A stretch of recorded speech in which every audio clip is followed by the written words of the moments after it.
L'année suivante, au temps où les rois se mettaient en campagne, David envoya Joab avec ses serviteurs et tout Israël pour détruire les fils d'Ammon et pour assiéger Rabat. Mais David resta à Jérusalem. Un soir, David se leva de sa couche et, comme il se promenait sur le toit de la maison royale, il aperçut de là une femme qui se baignait et qui était très belle de figure. David fit demander qui était cette femme et on lui dit, n'est-ce pas Bathsheba, fille d'Éliam, femme d'Uri le Héthien? Verset 4. Et David envoya des gens pour la chercher. Elle vint vers lui et il coucha avec elle. Nous venons de lire 2 Samuel chapitre 11, verset 1 jusqu'au verset 4. Et je vous conseillerais de lire la suite, le reste du chapitre, ou de relire pour ceux qui l'ont déjà lu. Et vous pouvez également poursuivre votre lecture au chapitre suivant, donc le chapitre 12, pour connaître la suite de cette histoire. Cette portion de l'écriture est écrite pour notre instruction. Et ici, nous venons de lire la note la plus triste de la vie de David dans sa relation avec le Seigneur. Et vous le savez pertinemment. Et si cela est écrit, conformément à Romains chapitre 15, verset 4, tout ce qui a été écrit d'avance, là, a été pour notre instruction. Et conformément à 2 Timothée 3, verset 16, c'est pour enseigner, instruire, corriger. Et ce qui est arrivé à David ici peut arriver à nous tous aussi aujourd'hui. Ça peut nous arriver aujourd'hui.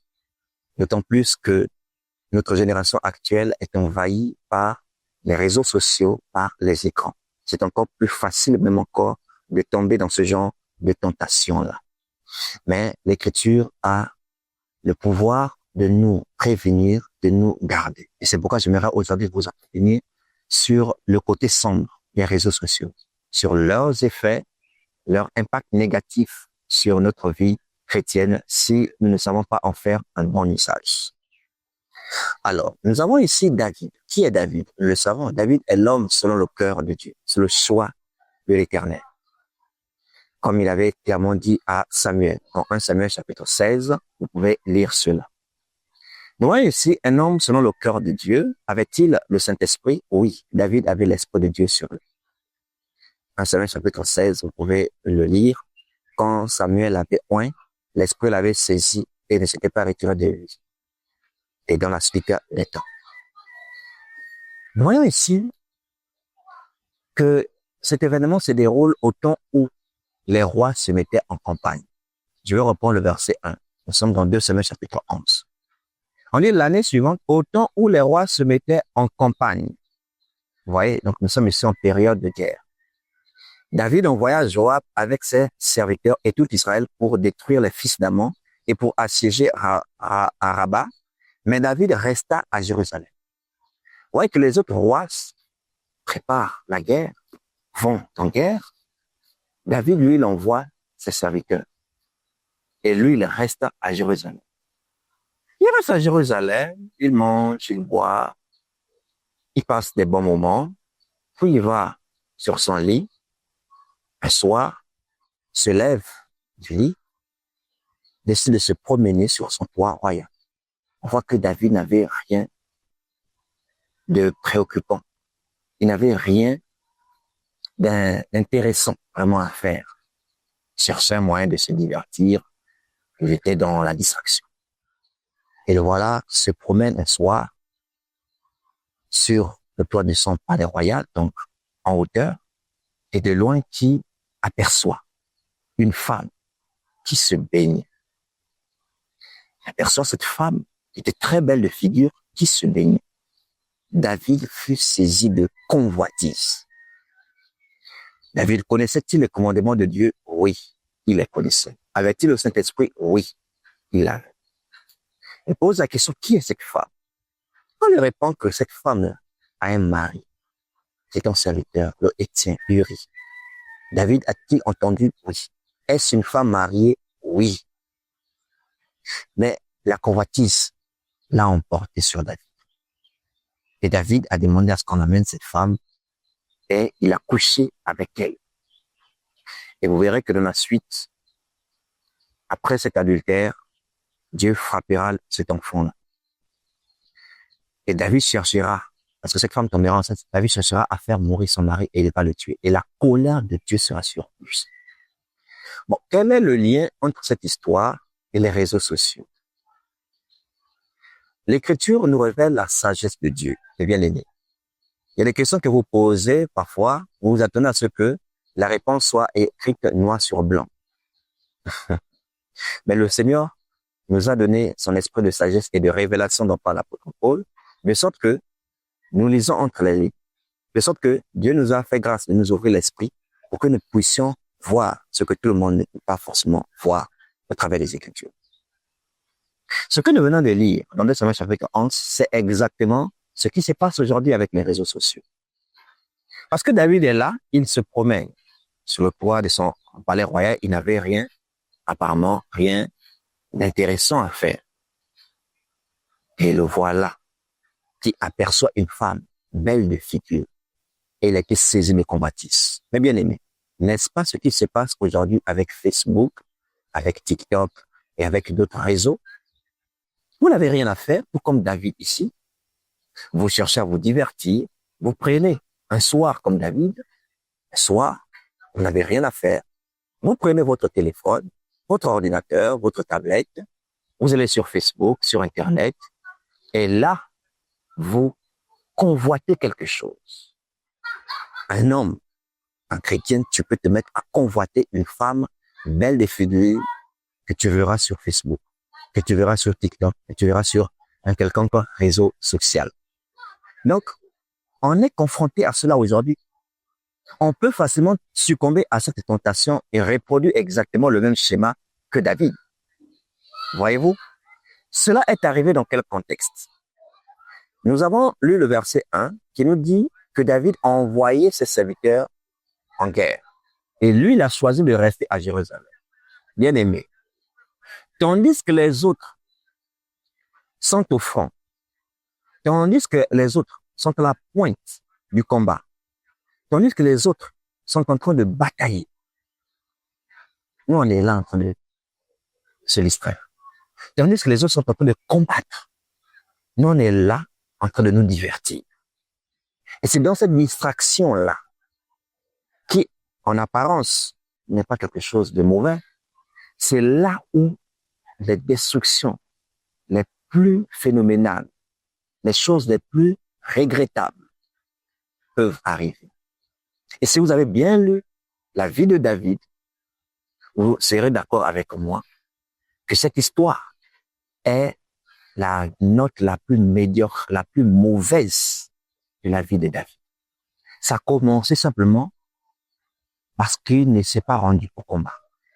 S'il s'était rendu au combat, cela ne devait pas arriver. Mais il a laissé les autres aller combattre. Et lui, il est resté pour se divertir. Il est resté pour manger, boire. Il est resté pour se promener. Nous allons reprendre le verset 2. 2 Samuel 11, verset 2. De un soir, David se leva de sa couche. Et comme il se promenait sur le toit de la maison royale, il aperçut de là une femme qui se baignait et qui était très belle de figure. Voilà. Se promener. Et aujourd'hui, pour se promener, on n'a plus besoin de se rendre physiquement. On n'a plus besoin d'utiliser nos pieds pour se promener.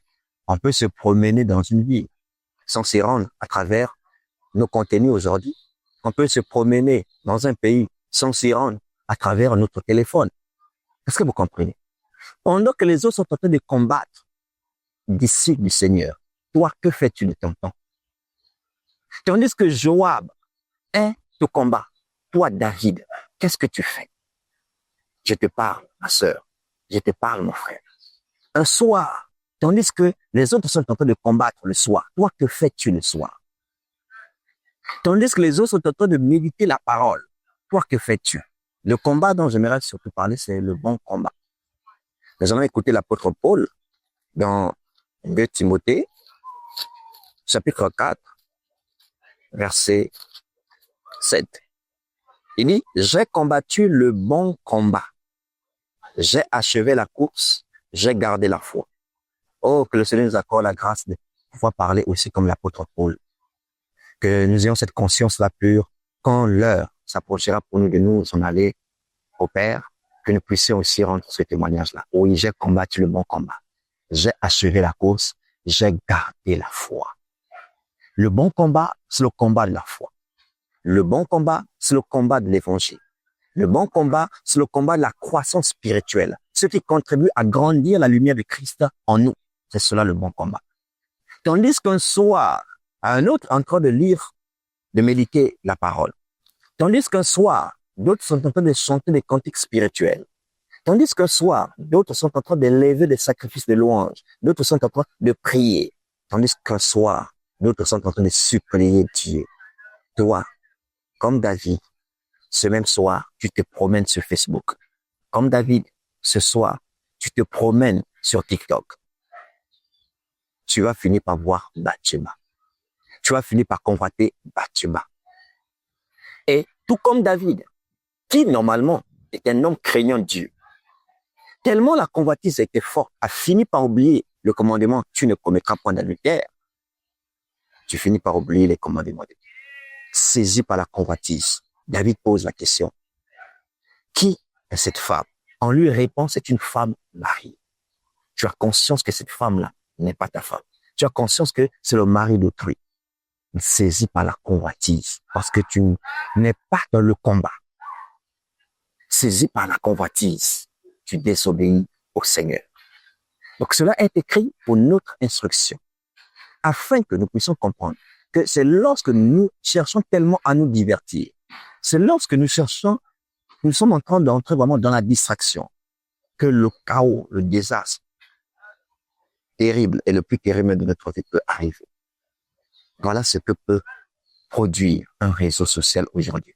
Parce que ces réseaux, que ce soit TikTok, Facebook et d'autres réseaux, votre regard, votre vision est figée dessus.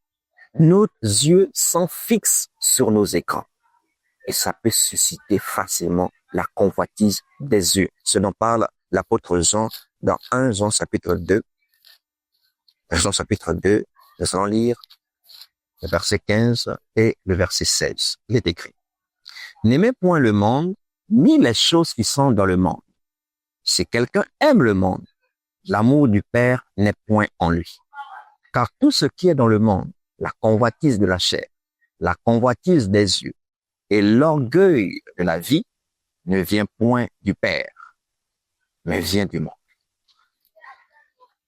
Tout ce qui est dans le monde ne vient pas du Père, mais du monde. Tout ce qui est dans le monde, convoitise de la chair, convoitise les yeux. Écoutez ces trois choses. Convoitise de la chair, convoitise les yeux et l'orgueil de la vie ne vient pas du Père, mais ça vient du monde. Et le monde et sa convoitise passe. Vous pouvez continuer verset 17. Mais celui qui fait la volonté de Dieu demeure éternellement. Je pense que tu veux d'ailleurs le lire. La suite, le verset 17. Et le monde passe et sa convoitise aussi. Mais celui qui fait la volonté de Dieu demeure éternellement. Le monde passe et sa convoitise.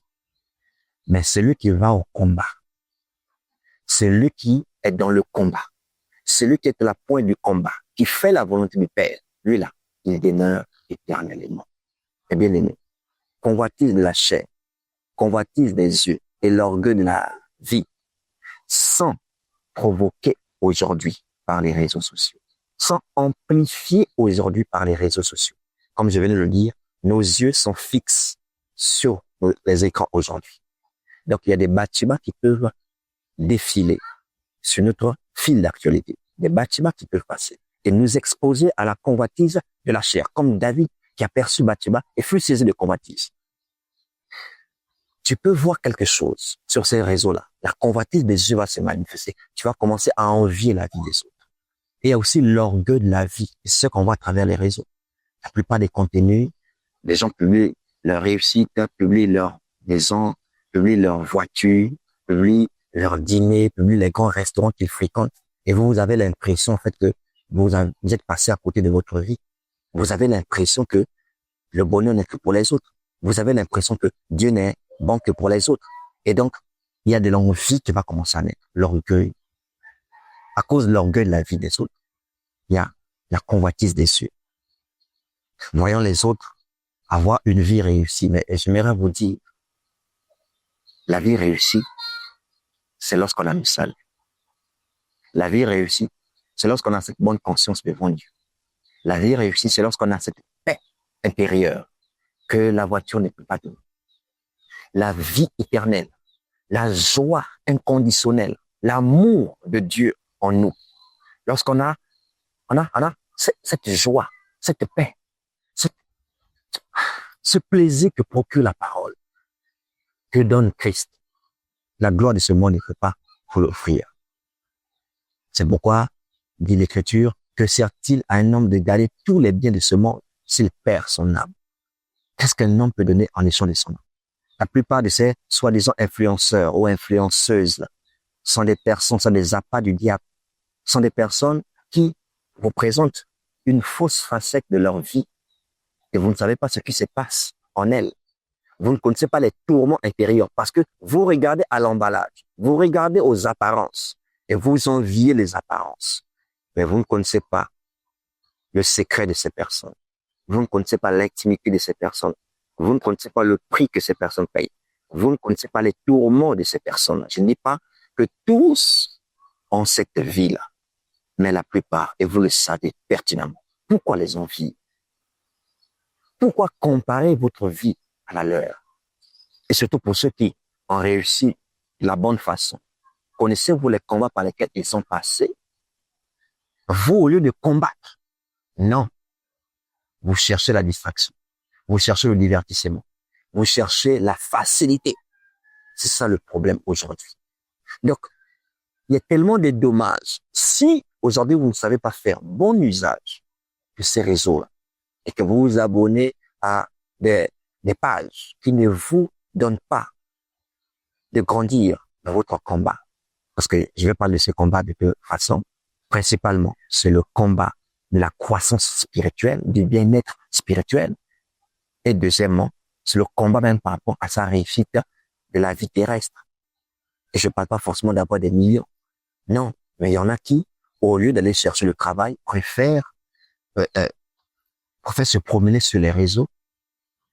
S'ils utilisent cela pour un gagne-pain, c'est une bonne chose. Mais si c'est juste pour dépenser en connexion Internet inutilement, sans que jamais cela puisse produire, il y a un problème. C'est-à-dire que vous négligez votre vie et vous convoitez la vie des autres. Vous ne voulez pas combattre pour vous-même. Vous ne voulez pas combattre pour votre foi. Vous ne voulez pas combattre par rapport à votre vie. Et vous vous laissez distraire par ces réseaux-là. Donc, il y a l'orgueil de la vie qui est là. Il y a la convoitise de la chair qui est là avec les bâtiments. Et la convoitise des yeux qui est là par l'envie.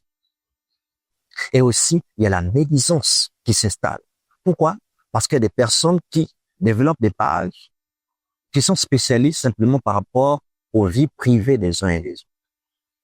Qui vous rapportent des scandales, qui vous rapportent des choses pour que vous aussi, sans avoir une réelle connaissance de ce qui s'est passé, sans détenir toutes les cartes en main, vous puissiez mettre votre langue là-dedans et vous péchez en parole, en médisant, en calomniant, en participant à la calomnie, à la médisance des uns et des autres. Or, la doctrine nous dit ceci dans Tite, chapitre 3.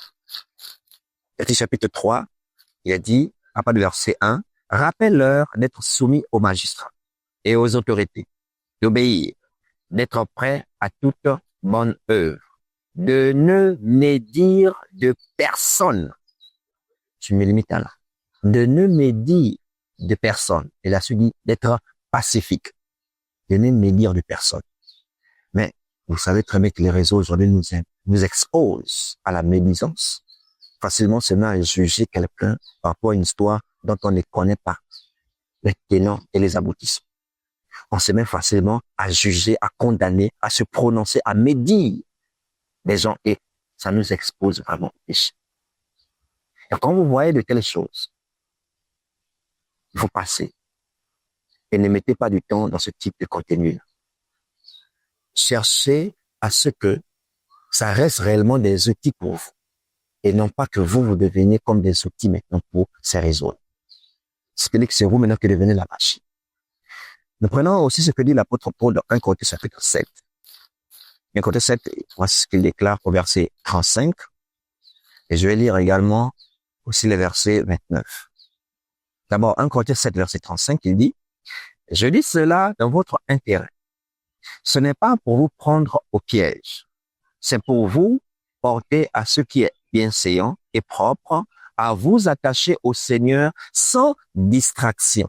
Vous attacher au Seigneur sans distraction. Verset 29. On remonte au verset 29, il dit, « Voici ce que je dis, frères, c'est que le temps est court, que désormais, ceux qui ont des femmes soient comme n'en ayant pas, ceux qui pleurent comme ne pleurant pas, ceux qui se réjouissent comme ne se réjouissant pas, ceux qui achètent comme ne possédant pas, et ceux qui usent du monde comme n'en usant pas, car la figure de ce monde passe. Le temps est court et nous sommes en train d'aspirer ce temps à travers les réseaux sociaux. Matin jusqu'au soir, vous êtes en train de vous promener sur les réseaux sociaux. Matin jusqu'au soir, vous êtes exposé à la convoitise de la chair, à la convoitise des cieux et à l'orgueil de la vie. Mais comment espérez-vous avoir une relation profonde avec votre Créateur? Comment espérons-nous avoir une communion profonde avec notre Seigneur Jésus-Christ si nous nous consacrons peu de temps et que nous consacrons plus de temps à la distraction, au divertissement, alors que le temps est court et nous devons nous attacher au Seigneur sans distraction. Donc, mes bien-aimés, soyons conscients. Je vous demanderai, certains réseaux ne sont pas utiles. Examinez-vous vous-même. Et je pense que c'est par là que je vais finir le conseil que donne l'apôtre Paul dans Galates, chapitre 6. Voici ce qu'il déclare au verset 4. Que chacun examine ses propres œuvres, et alors il aura sujet de se glorifier pour lui seul et non par rapport à autrui. Que chacun examine ses propres œuvres. Avez-vous pensé un instant? Avez-vous réfléchi? Combien de temps passez-vous avec vos écrans? Et qu'est-ce que cela produit en vous de bénéfiques? Et combien cela vous expose à la tentation, au mal? Et combien est-ce que cela maintient votre vie en rang? Avez-vous sondé à cela? Avez-vous pensé un instant à combien de temps vous passez sur les réseaux? Et sur quel type de contenu aussi? Parce que si vous passez plus de temps pour écouter les chants, si vous passez plus de temps pour écouter des enseignements, là vous faites un très bon usage. Vous pouvez même rester H24. Mais si c'est pour 15 minutes pour écouter une prédication, 15 minutes pour écouter un cantique, ou 30 minutes, par exemple, pour une formation ou pour quelque chose d'utile aussi pour votre combat de votre vie qui reste, mais que plus de temps pour la comédie, plus de temps pour rire. Je ne dis pas que la comédie est mauvaise, le rire aussi est important, mais plus de temps dans ces choses. Et plus de temps dans les vaines discussions. Plus de temps dans la médisance. Plus de temps dans la convoitise, dans l'envie. Plus de temps dans la vanité. Ne vous étonnez pas de ce que vos progrès ne sont pas évidents. Je dirais même, au lieu de progresser, soit vous faites du surplace ou vous régressez. Je vous partage cette instruction parce que l'Esprit me l'a mis à cœur et les paroles que l'Esprit a mis dans mon cœur vont dans le sens suivant. Dans les années qui suivent, écoutez bien, dans les jours qui suivent, dans les années qui suivent, seules les personnes qui seront capables de s'abstenir des écrans, toute forme d'écran, pourront réellement avoir des progrès dans le Seigneur. Des personnes qui seront maîtres, la maîtrise de soi, c'est aussi cela, qui seront maîtres de ces choses, qui sauront en faire un bon usage et qui les utiliseront peu. Sont ces personnes-là dont la lumière sera vraiment croissante dans le Seigneur. Maintenant que celui qui a les oreilles pour entendre ce que l'Esprit dit, entende. Parce que nous sommes en train de rentrer dans un monde virtuel. Dans un monde où il est plus facile de mettre un appel vidéo si on veut voir la personne que de s'y rendre. Dans un monde où on privilégie plus le contact virtuel que le contact physique. Où il y en a même aujourd'hui qui songent à digitaliser les églises. C'est terrible. Or, rien ne remplace la communion fraternelle aussi physique. Et c'est aussi nécessaire, important, quand on en a l'opportunité. Lire la Bible sur le téléphone, c'est bien, mais avoir un papier, c'est mieux. Parce que si vous avez une vie réelle de méditation, vous saurez faire la différence. Vous comprenez de quoi je parle. En lisant sur le téléphone, il y a des publicités qui peuvent passer. Vous pouvez recevoir un appel. Vous pouvez recevoir des messages. Il y a tout pour vous distraire. Mais quand vous êtes dans le papier, votre esprit est plongé. Vous avez une meilleure connexion et plus intime. Parce que vous comprenez. À un moment donné, éteignez les écrans. Retirez-vous. Je disais que je finissais, mais je pense que il est bon que je partage ce passage avec vous. Puisque nous marchons à l'exemple, à l'image de notre Seigneur Jésus-Christ, voilà ce que l'Écriture nous rapporte de lui. Luc chapitre 5, verset 16. Il est écrit: et lui, il se retirait dans les déserts et priait. Notre Seigneur sur terre avait pour coutume de se retirer. On n'a pas dit il se retira. Non plus il s'est retiré. Il se retirait. C'est l'imparfait.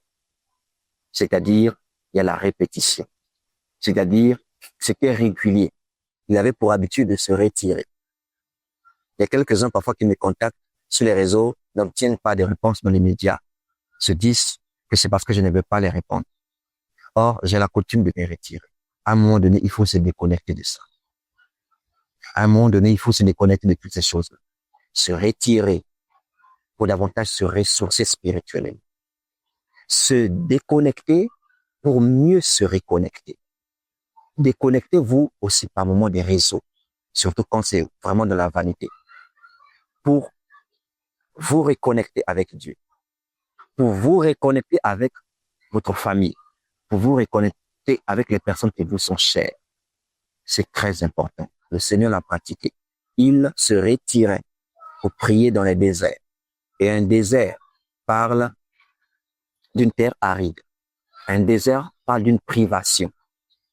Se priver de toutes ces distractions-là, à un moment donné, se retirer, c'est vraiment important. Ne serait-ce qu'une fois par mois, pour ceux qui peuvent le faire une fois par semaine, c'est aussi une excellente chose. Et oui, je sais que le téléphone aujourd'hui, les ordinateurs, pour ceux qui sont informaticiens ou pour ceux qui ont des travaux qui nécessitent d'être connectés là-dessus, c'est pas toujours facile. Mais dès que vous en avez l'opportunité, si vous pouvez même rester toute une journée sans toucher à vos téléphones, non plus pour aller faire des choses aussi inutiles et vaines, mais où vous pourriez vraiment vous connecter dans la prière, vous connecter dans la méditation des Écritures, vous ferez des camps concrets. Et voilà ce que l'Esprit nous a révélé. Dans les décennies, les générations qui suivent, seules les personnes qui sauront se déconnecter de ces réseaux-là, de ces écrans-là, pourront avoir une communion plus intense avec notre Créateur. Merci de partager cette instruction afin de faire prendre conscience à plus d'une personne que ce qui est arrivé à David par rapport à la note la plus médiocre de ça peut nous arriver pareillement aujourd'hui à travers les écrans, ce à quoi nous sommes exposés, les bas de notre génération. Que Dieu vous bénisse abondamment et on se dit à très bientôt. Au nom de Jésus. Amen.